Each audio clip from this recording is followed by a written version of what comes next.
शनिवारी रात्री गोरेगावला नेस्कोमध्ये जे कॉन्सर्ट झालं त्या कॉन्सर्टमध्ये 2 विद्यार्थ्यांचा दुर्दैवी अंत झाला. कशामुळे तर ड्रग्सच्या ओव्हरडोसमुळे. इथेच जवळपास हाकेच्या अंतरावर महालक्ष्मी रेसकोर्स आहे आणि ह्या महालक्ष्मी रेसकोर्सवर महिन्यातनं एकदा किंवा दोनदा असे म्युझिकल कॉन्सर्ट होत असतात.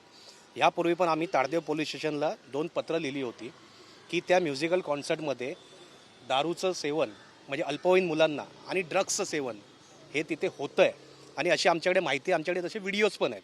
त्या प्रकारचे व्हिडिओज पण आम्ही पोलिसांना तसे दाखवले गेले, पण तरी पण ह्या कॉन्सर्टला पोलिसांकडनं परमिशन दिली जाते.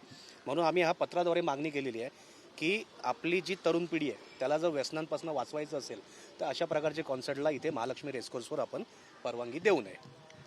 काय नेमकं आहे, कारण की व्हिडिओज तुम्ही म्हणतात आहेत, व्हिडिओ दाखवल्यानंतर देखील पोलीस याकडे डोळेझाप करतायत असं म्हणायचं का? बघा 100% डोळेझाक करत आहे, कारण माझी 2 पत्र आहेत. एक 2025चं आहे आणि एक 2026 म्हणजे 3ऱ्या महिन्यातलं आहे आणि एक 2025 11व्या महिन्यातलं आहे. या दोन्ही पत्रांची पोलिसांनी काही दखल घेतली गेली नाही आहे. आज जेव्हा पोलिसांना तिथे ज्या विद्यार्थ्यांचा अंत झाला, दुर्दैव अंत झाला, तेव्हा कुठेतरी पोलिसांचे डोळे उघडायला लागलेत आणि आता त्यांना असं वाटायला लागलेलं आहे की आम्ही कॉन्सर्टला बंदी आणू.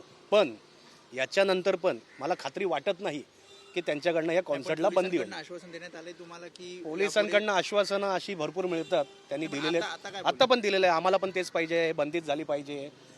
पण याच्या आधी पण जेव्हा आम्ही पत्र देतोय आणि तुम्ही तरी बंदी घालत नाहीये, म्हणजे याच्या पुढे पण बंदी होईल असं वाटत नाही. पण तुम्हाला माहिती आहे किंवा तुमच्याकडे पुरावे आहेत की अशा प्रकारे पुरावे आहेत ना, आमच्याकडे व्हिडिओज आहेत, आमच्याकडे त्याचे व्हिडिओज आहेत. आणि पोलिसांनी पुढच्या वेळेला जर अशा कॉन्सर्टला परमिशन दिली तर त्याच्या 2 दिवस आधी आहे ना त्या व्हिडिओचं प्रदर्शन आम्ही दक्षिण मुंबईमध्ये भरवू.